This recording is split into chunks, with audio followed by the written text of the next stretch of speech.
नमस्ते. चाणक्य मंडल परिवारमध्ये आपलं स्वागत आहे. याच्या आधीच्या व्हिडिओमध्ये आपण अशा काही मूलभूत आणि महत्त्वाच्या सवयी पाहिल्या की ज्या आपल्याला अंगवळणी लावलं पाहिजे जर आपला अभ्यास इफेक्टिव्हली करायचा असला तर.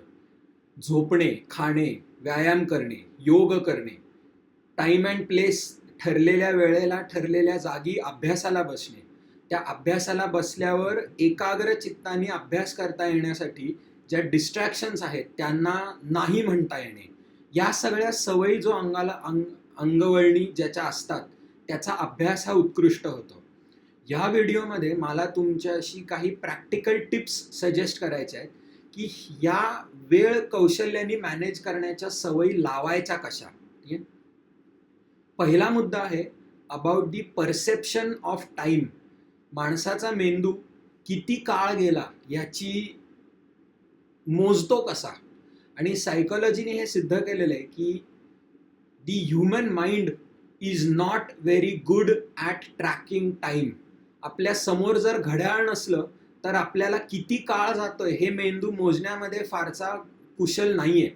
काही एक्सपेरिमेंट्स असे केले गेले की काही लोकांना घड्याळ दिलं गेलं नाही आणि एका बंद खोलीमध्ये, म्हणजे जिकडे बाहेर सूर्य कसा आहे, लाईट कसं आहे, ह्याच्या सगळ्यावरनं जे मेंदू अंदाज लावतो की आता वेळ किती वाजलाय वगैरे, असे मेंदूला वेळ सांगणारे कुठलाही निकष आसपास नसेल अशा एका खोलीमध्ये लोकांना बंद करून ठेवलं गेलं. आणि थोड्या काळानंतर ती खोली उघडली गेली आणि त्यांना विचारलं गेलं की तुमच्या अंदाजाने तुम्ही किती वेळ खोलीमध्ये होतात. आणि त्यांचा अंदाज आणि खरंच किती वेळ झाला हे मोजलं तर अनेक वेळेला दिसून आलं की ते काहीच्या काही अंदाज इकडचे तिकडे होते. म्हणजे लोकांना फक्त 15 मिनिटं त्या खोलीमध्ये ठेवलं गेलं होतं आणि लोक एक तासभर ठेवलं असेल, अर्धा तास, म्हणजे कमीत कमी दुप्पट मोजत होते. The human mind is not skilled at measuring time. म्हणूनच तुमचा वेळ इफेक्टिव्हली वापरण्यासाठी पहिली गोष्ट गरजेची असते की तुम्ही आत्ता कसा वेळ वापरताय हे शोधून काढणे. वाटायला फार सोपी गोष्ट वाटेल, कारण की आपल्या सगळ्यांना वाटत असतं की मला एक ॲव्हरेज 24 तासाच्या दिवसामध्ये मी काय करतो याचा अंदाज आहे. आणि ते बरोबर आहे, तो आहे अंदाज. पण तो अंदाज किती वेळेला चुकतो हे तुम्हालाच आश्चर्य वाटेल अशी गोष्ट असते. म्हणजे उदाहरणार्थ, सगळ्यांच्या अगदी हृदयाला भिडेल असं एक उदाहरण देतो मी. अभ्यास आणि मित्रमैत्रिणींबरोबर केलेला टाइमपास हे चालू असताना आपला मेंदू वेळ कशी मोजतोय ते पहा. अभ्यास आपण एवढूसा वेळ करतो, पण आपल्या मेंदूमध्ये काय वाटतं की आपण केवढा वेळ केलाय. तुम्हाला एक एक्सपेरिमेंट सांगतो की तुम्ही जेव्हा अभ्यासाला बसाल ना तेव्हा एखादं स्टॉपवॉच समोर लावा आणि तुम्हाला मेंदूला जेव्हा असं वाटेल की अरे केवढा अभ्यास केला आपण, तेव्हा एकदा घड्याळाकडे बघा. मी गॅरंटीड सांगतो की तुम्ही घड्याळाकडे बघितलं की तुम्हाला धक्का वाटेल की अरे एवढूसाच वेळ गेलाय की काय. The perception of time is flawed. आणि याच्या बरोबर उलट म्हणजे की मित्रांबरोबरचा टाइमपास, तासन तास घालवतो आपण मित्रांबरोबर, एवढा वेळ घालवतो, पण आपल्या मेंदूला वाटतं की अरे एवढूसाच वेळ तर गेलेला आहे, आता एवढा कुठे वेळ घालवला मी. निघताना घरनं आपण म्हणतो की जरा कोपऱ्यावर जाऊन मित्राबरोबर 5 मिनिटं चहा पितो, थोड्याशा गप्पा मारतो आणि घरी परत येतो. त्या 5 मिनिटाची 50 मिनिटं कधी होतात कळतच नाही. आणि आश्चर्याची गोष्ट म्हणजे 50 मिनिटं झाली तरी मेंदू आपल्याला सांगत असतो किती 5 मिनिटं झालेली आहेत, एवढं काय आहे त्यात. त्यामुळे स्वतःचा वेळ हा इफेक्टिव्हली मॅनेज करण्यासाठीचं पहिलं पाऊल आहे की आपण आत्ताचा वेळ माझा मी कसा घालवतोय हे शोधून काढणं अत्यावश्यक आहे. आता फॉर्च्युनेटली एक स्मार्टफोन्सच्या जगतामध्ये अशी अनेक ॲप्स असतात की जी आपल्याला आपल्या वेळेचा लॉग रेकॉर्ड ठेवण्यामध्ये मदत करतात. आजही मी स्वतः असं एक ॲप वापरतो की दिवसातनं किती वेळ मी काय करण्यामध्ये घालवतोय हे शोधून काढण्यासाठी. ते ॲप मी इकडे समोर दिलेलं आहे, अ टाइम लॉगर, एक शब्द आहे, अ टाइम लॉगर. प्ले स्टोअरवर सर्च केलं तर अशी अनेक आहेत, मी फक्त कुठलं वापरतो ते. तर त्याच्यामध्ये 2-3 पावलं असतात. पहिली गोष्ट म्हणजे तुम्ही पेन आणि पेपर घ्या आणि जितक्या मायनर डिटेल्समध्ये तुम्ही एका दिवसामध्ये काय काय करता याची यादी करता येईल तितकी सगळी यादी करा. कितीही छोट्या छोट्या गोष्टी त्याच्यामध्ये आल्या तरी चालतील. दुसरं पाऊल म्हणजे आता ह्याच्यातनं ज्या कॉमन गोष्टी आहेत त्याच्या कॅटेगरीज क्रिएट करा. उदाहरणार्थ इथे स्क्रीनशॉटवर दिसते तशी झोप ही एक कॅटेगरी झाली, सगळ्यांसाठीच कॉमन असते ती. दुसरी एक कॅटेगरी असते की ट्रान्सपोर्ट, म्हणजे तुम्ही एका जागून दुसऱ्या जागी जाण्यामध्ये किती वेळ घालवता, खाण्यामध्ये किती वेळ घालवता, काहीतरी स्पोर्ट खेळताय वगैरे, अशा आपल्या आयुष्यामध्ये ज्या मेजर गोष्टी आपण करतो. आणि ह्या ॲपचं वैशिष्ट्य असं आहे की ते तुम्हाला कितीही कॅटेगरीज क्रिएट करू देतं. त्यामुळे अशा कॅटेगरीज क्रिएट करा तुम्ही काय करताय ह्याच्या. मग या ॲपचं एक विजेट मी अनेक वेळेला सांगतो की स्वतःच्या मोबाईलच्या होम स्क्रीनवरच ठेवा. काही आठवड्यांसाठी तुमच्या आयुष्यातल्या तुमच्या होम पेजवर जर स्वतःचा चेहरा वॉलपेपर म्हणून ठेवला असेल, तो नाही दिसला स्वतःचा चेहरा तरी चालेल, थोडासा नार्सिसिझम आपल्या आतला कमी होईल त्यांनी, असं आपण म्हणू शकतो. पण हे विजेट होम स्क्रीनवर ठेवा आणि एक स्वतःला सवय लावा की तुम्ही आत्ता जे करताय ते सारखं लॉग करत राहायचं. म्हणजे ते वर जसं दाखवलंय तसं वर्क 7 तास 18 मिनिटं 22 सेकंद, तर एकदा तुम्ही वर्कवर क्लिक केलं की ते त्या कॅटेगरीमधला वेळ मोजायला सुरुवात होते. आणि अर्थात एक राहून गेलं आपल्याकडनं तर बॅकडेट करून पण ती वेळ बदलता येते, पण रिअल टाइम मध्ये वेळ मेजर करा, हे गरजेचं असतं. गेल्या काही आठवड्यांमध्ये मी मॅनेजमेंटची पुस्तकं अतिशय बिंज रीड करत होतो आणि त्याच्यातलं टाइम मॅनेजमेंट मधलं पहिलं पाऊल हे की हे स्वतःचाच अभ्यास करायचा असतो. काय आपण आपल्या आयुष्याचा डेटा गॅदर करत असतो. तुम्ही जर आज एक अंदाज लिहिलात की तुमचा ॲव्हरेज 24 तासाचा दिवस कसा घालवता तुम्ही, असं ते एकदा लिहा एका पानावर, काय करण्यामध्ये किती वेळ घालवता, आणि ते पान घराच्या स्वतःच्या खोलीच्या भिंतीवर चिकटवा. आणि मग पुढचे 2 आठवडे हे ॲप डाउनलोड करून स्वतःचा टाइम लॉग करत राहा, काय करताय तुम्ही. आणि 2 आठवड्यांच्या नंतर ह्या ॲपमध्ये असे रिपोर्ट्स जनरेट करतात की तुम्ही गेल्या 24 तासात काय केलं, गेल्या 3 दिवसात काय केलं, गेल्या 7 दिवसात काय केलं. तर गेल्या 2 आठवड्यांमध्ये तुम्ही काय करण्यामध्ये किती वेळ घालवला आणि ॲव्हरेज 24 तासामध्ये तुम्ही काय वेळ घालवला, हे दोन्हीचे रिपोर्ट्स जनरेट होतात तुम्हाला. आणि दोन्हीचं कंपॅरिझन करा की तुम्हाला मूळ काय वाटलं होतं की तुम्ही तुमचे 24 तास कसे घालवता आणि सत्य काय आहे की तुम्ही तुमचे 24 तास कसे घालवताय. एक धक्कादायक डोळे उघडायला मदत होते की आपण अभ्यासामध्ये किती कमी वेळ घालवतोय आणि फालतूच्या टाइमपासमध्येच किती जास्ती वेळ घालवतोय ह्याची जाणीव होणे पहिली गोष्ट. त्यामुळे वेळ कसा घालवतोय ह्याची पहिली गोष्ट असते की आधी जाणीव व्हावी लागते. ठीक आहे. दुसरं, कुठलीही सवय आतली आपली बदलायची असेल तर दुसरी गोष्ट म्हणजे, पहिली गोष्ट मी सांगून झाली की आत्ता जे सगळं माझ्या आयुष्यात चाललंय त्याची जाणीव होणे. त्या इंग्लिशमध्ये एक फार छान शब्द आहे, रियालिटी चेक. म्हणजे आपल्या मनामध्ये काहीतरी आपल्याला वेगळंच वाटतंय आणि सत्य काहीतरी वेगळंच आहे, याच्यातली डायकॉटॉमी दूर होऊन तुम्हाला जे सत्य आहे ते कॉलिंग अ स्पेड तसं दिसलं पाहिजे. ते ह्या ॲपमध्ये वेळेच्या बाबतीत तरी त्यांनी मदत होते. पहिलं पाऊल. दुसरं पाऊल की तुमच्या आतनं ती इच्छा आली पाहिजे की मला ह्या सवयी लावायच्या आहेत. ठीक आहे. तुम्ही जर हे वेळच्या वेळेला झोपणं, उठणं, आहार पाळणं, व्यायाम करणं, योग करणं, टाइम अँड प्लेस हॅबिट वगैरे याला जर मनामध्ये आधीपासूनच तुच्छ लेखून सुरुवात केली की ह्याचं काय महत्व असतं का, हे गेलं खड्ड्यामध्ये, तर कधीही ह्या सवयी बदलता येणार नाहीयेत. सायकोलॉजीमध्ये त्याला म्हणतात we go in to self denial. जणू काही मला माझ्यामध्ये हे दुर्गुण नाहीच आहेत, असं हे दोष नाहीच आहेत माझ्यामध्ये, असं आपल्याला वाटायला लागतं. त्यामुळे दुसरी गोष्ट म्हणजे जेन्युइनली आतनं एक ती आग बाहेर आली पाहिजे की हे जसं आहे ते आहे आणि ते मला बदलायचं आहे.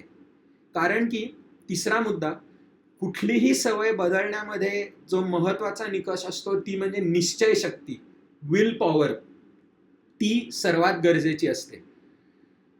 अभ्यासामध्ये एनर्जी आणि फोकस जर वाढवायचा असेल तर सुरुवात ही विल पॉवरनी होते की मला हे बदलायचं आहे. ठीक आहे. त्यामुळे सत्याची जाणीव होणे, आत्म इच्छा येणे की मला बदलायचंय, आणि म्हणून निश्चय शक्ती दृढ होणे, ही 3 पावलं पहिली गरजेची असतात कुठलीही सवय बदलायची असेल तर. ठीक आहे. जो दुसरा मुद्दा येतो, मनामध्ये एक रूल ऑफ थंब लक्षात ठेवा की अभ्यास करताना आपला फोकस किंवा अटेन्शन, हे जे 2 शब्द आहेत, त्याची 90 मिनिटाची सायकल असते. ठीक आहे. आणि हे 90 मिनिटं is just a rule of thumb. काही जणांचं 90 पेक्षा कमी असू शकतं, काही जणांचं 90 पेक्षा जास्ती असू शकतं. स्वतःचा हा टाइम विंडो किती आहे ते शोधून काढा.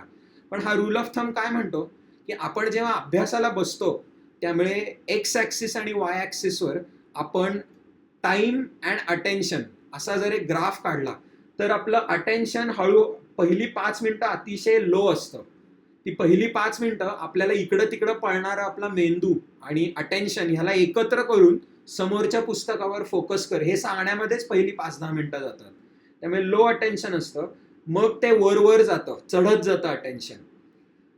मधला अनेक काळ ते पीकला असतं आणि मग एक पॉइंट असा येतो की तिथे क्रॅश होतं अक्षरशः अटेन्शन आणि त्याच्यानंतर आपल्याला ते पुस्तक ठेवून देऊन उठावं असं वाटतं आणि जाऊ दे बाबा सगळं गेलं खड्ड्यामध्ये, आता मी सोडून देतो. म्हणून ही 90 मिनिटाची सायकल जनरली सांगितली जाते की तुमचं जे काम आहे, सायकोलॉजीमध्ये आपण जेव्हा अभ्यासाला बसतो तेव्हा आपली आतली जी स्ट्रेस लेव्हल आहे ती वाढते. माणसाचा मेंदू एलिव्हेटेड स्ट्रेस लेव्हलला ऑन अन ॲव्हरेज 90 मिनिटं राहू शकतो असं म्हणतात. त्यामुळे 90 मिनिटं झाली की पुस्तक बाजूला ठेवायचं आणि एक 15 ते 20 मिनिटांचा, काही काही वेळेला तो अर्ध्या तासाचा पण ब्रेक होतो, एक ब्रेक घ्यायचा मध्ये, ठीक आहे, आणि मग पुन्हा अभ्यासाला बसायचं. त्यामुळे 90-30 असं ते ब्रेक करा, ठीक आहे. आता हे 90 मिनिटं आणि 30 मिनिटं का हे महत्वाचं नाहीये, ही सायकल लक्षात ठेवा महत्वाची. अभ्यास ब्रेक, अभ्यास ब्रेक, अभ्यास ब्रेक असं करत राहा, ठीक आहे. ती मिनिटं किती आहेत हे तुमच्यावर असतं, पण तुम्ही त्या ब्रेकमध्ये काय करताय हे जास्ती महत्वाचं असतं. या ब्रेकमध्ये स्वतःला काहीतरी एक रिच्युअल लावणं गरजेचं आहे, ठीक आहे. काहीतरी असं स्वतःच्या व्यक्तिमत्वातलं शोधून काढणं गरजेचं आहे की जे आपल्या ब्रेनला सिग्नल देतं की तुमचा मेंदू ट्रूली रिफ्रेश झाला पाहिजे, म्हणजे एनर्जी लेवल पुन्हा रिसेट झाली पाहिजे आणि अटेन्शन चढायला सुरुवात होऊ शकली पाहिजे. 1-2 उदाहरणं सांगायची तर मी जेव्हा अभ्यास करायचो तेव्हा हा जो ब्रेक घ्यायचो त्याच्यामध्ये मी फ्रेंड्सचा एक एपिसोड पाहायचो. एव्हर रिफ्रेशिंग सिरियल माझी इतर पर्सनल फेवरेट आहे आणि बरोबर 20 मिनिटाचा एक एपिसोड असायचा तो. त्यामुळे तो एक एपिसोड झाला की पुन्हा अभ्यासाला बसायचं, ठीक आहे. आता दुसरी एक मी सवय लावलेली आहे की मी ब्लॅक कॉफीचा भक्त आहे. मला ओळखणारे कोणी म्हणतात की दिवसात ना अर्धा दिवस तर ब्लॅक कॉफीवरच जगतो. त्यामुळे 90 मिनिटाचा अभ्यास झाला की मी ब्लॅक कॉफीचा एक कप हातामध्ये घेतो आणि ती कॉफी प्यायला जी एक 5-10 मिनिटं लागतात तेव्हा शून्यामध्ये बघत असतो.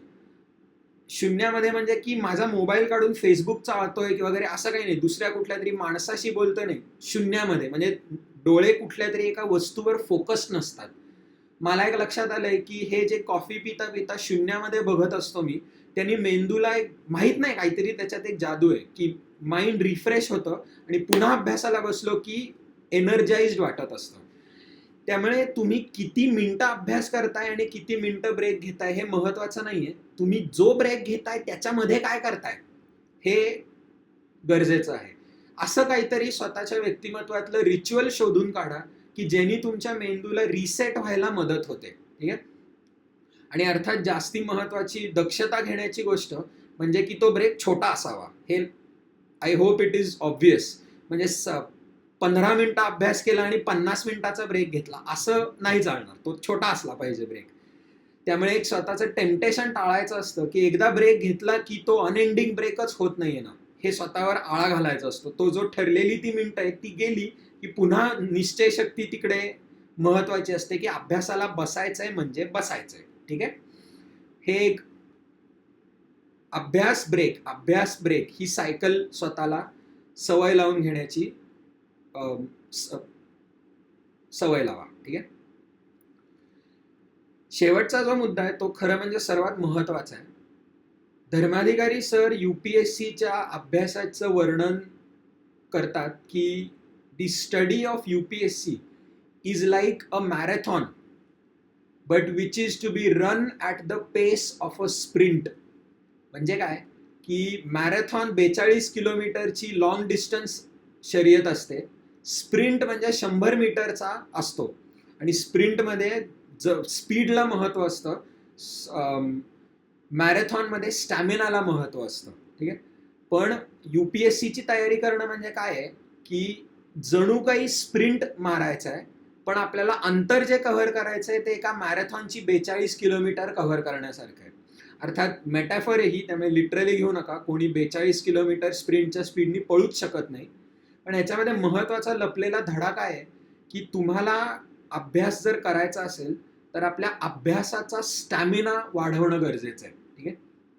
अभ्यासाचा स्टॅमिना म्हणजे काय, मी मगाशी तुम्हाला हे जे अटेन्शन वर जातं, पीकला राहतं आणि पडतं म्हणलं, तर हे जे अटेन्शन पीकला गेल्यावर पीकला किती काळ राहतं अटेन्शन, हा जो मधला टाइम विंडो आहे, दॅट इज युअर स्टॅमिना.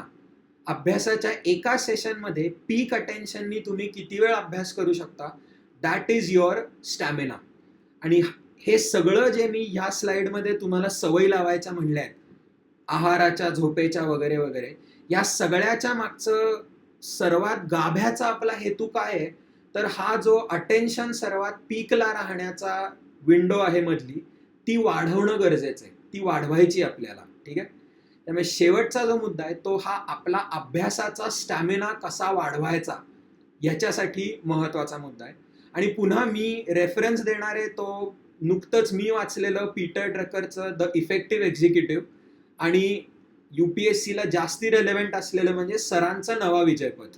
या दोन्ही पुस्तकांमध्ये दोन्ही लेखक आपल्याला सांगतात की स्टॅमिना वाढवायचा म्हणजे काय, तर पुश युअर सेल्फ.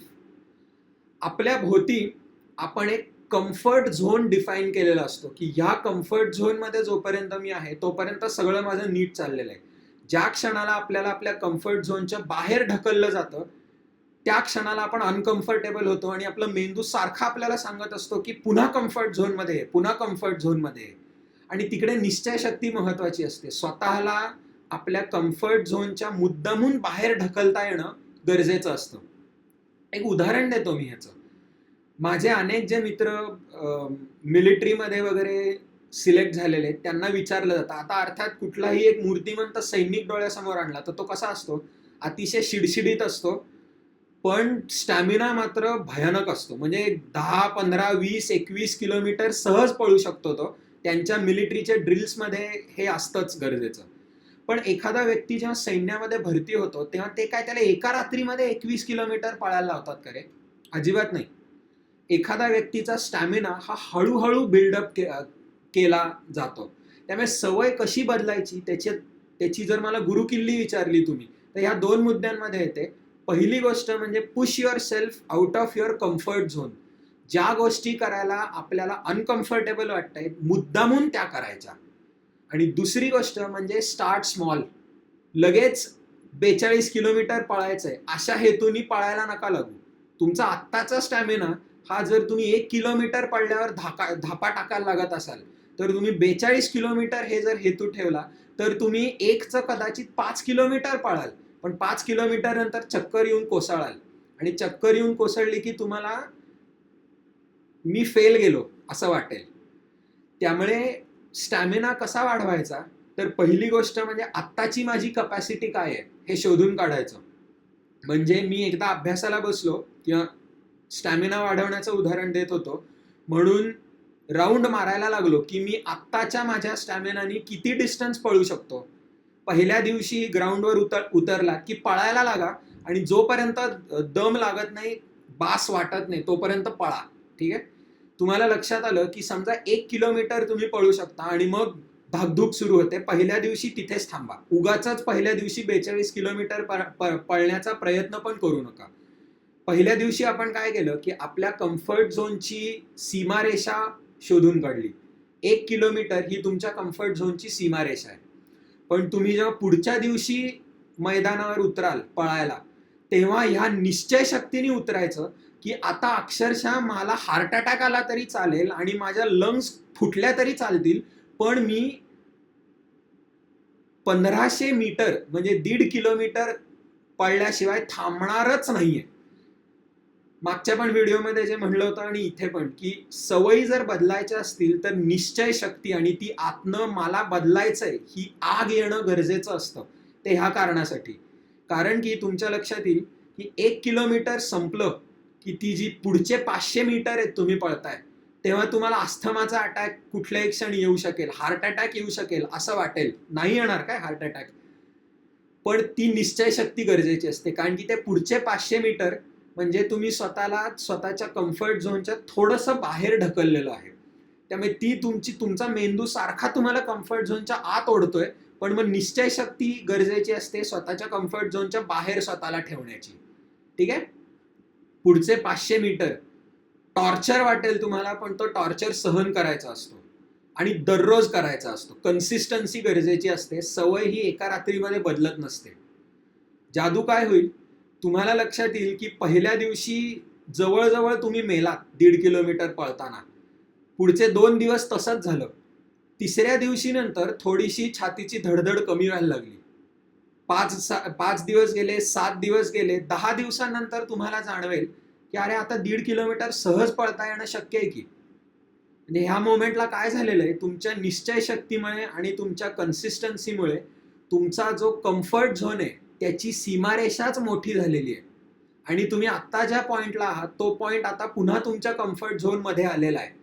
जी तुमच्या कम्फर्ट झोनची जी सीमा आहे ती 1 किलोमीटरनी डिफाईन झाली होती, ती आता 1.5 किलोमीटरवर आलेली आहे. म्हणजे इम्प्रूव्हमेंट झालेली आहे. आणि तुम्ही जर एवढ्यातच समाधान मानलं तर पुन्हा तुम्ही हारलेला आहात. तुमची इम्प्रूव्हमेंट थांबली तिकडे, कारण की ही सायकल पुन्हा सुरू करायची असते.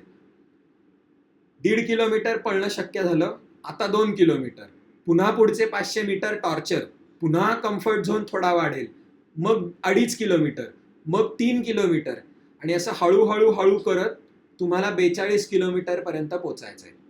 म्हणजे याचा अभ्यासाचं जर उदाहरण द्यायचं झालं तर पहिल्यांदा तुम्ही जेव्हा अभ्यासाला बसाल तेव्हा स्टॉपवॉच सुरू करा आणि जस्ट जेवढा वेळ नॅचरली अभ्यास करता येतोय तेवढा वेळ करा. तुम्हाला जेव्हा लक्षात येईल की जाऊ दे आता कंटाळा आला, स्टॉपवॉच थांबवा, साईडला कुठेतरी नोंद करा की किती मिनिटं अभ्यासाला बसलात. एक पहिले 5 दिवस फक्त स्वतःला ऑब्झर्व करा की तुमचा नॅचरल अटेन्शनची विंडो, अभ्यासाचा स्टॅमिना किती आहे. समजा तुमच्या लक्षात आलं की तुम्ही 1 तास सहजपणे अभ्यासाला बसू शकता, मग कंटाळा यायला लागतो. ठीक आहे. म्हणजे तुमच्या कम्फर्ट झोनची सीमा ही 1 तास आहे. मग स्वतःला निश्चय करा की आता मी पुढच्या वेळेला बसलो की काउंटडाऊन टायमर वापरा आणि मी कमीत कमी 75 मिनिटं म्हणजे 1.25 तास बसणारे म्हणजे बसणारे. तुमच्या लक्षात येईल की ती पुढची 15 मिनिटं म्हणजे निश्चय शक्तीची परीक्षा लागलेली असते, टॉर्चर असतो तो. काही दिवसांनंतर तुमच्या लक्षात येईल की 75 मिनिटं बसणं आता सोपं आहे की. मग 1.5 तास जमायला लागलं की 1.25 तास, 1.25 तास जमायला लागलं की 2 तास, आणि असं एंडलेसली चालू ठेवायचं असतं. ठीक आहे. हे दिस इज द सिक्रेट.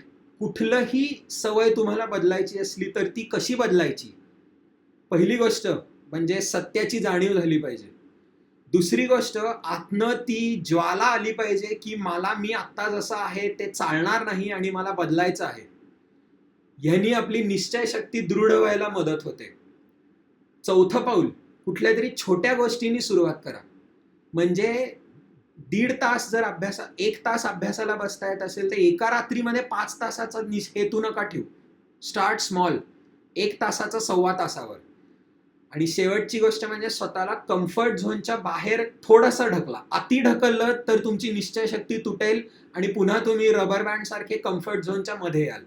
थोडंसं ढकला, तुमचा कम्फर्ट झोनच एक्सपॅन्ड होईल नंतर. मग पुन्हा, आणि 6वा मुद्दा म्हणजे ही सायकल चालू ठेवा. कम्फर्ट झोनच्या थोडंसं बाहेर ढकलायचं, कम्फर्ट झोन मोठा होतो, मग पुन्हा थोडंसं बाहेर ढकलायचं, मग पुन्हा कम्फर्ट झोन मोठा होतो.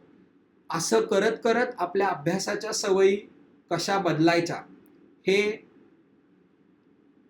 इफेक्टिव्ह अभ्यास करण्याची ही गुरुकिल्ली होती. Thank you very much.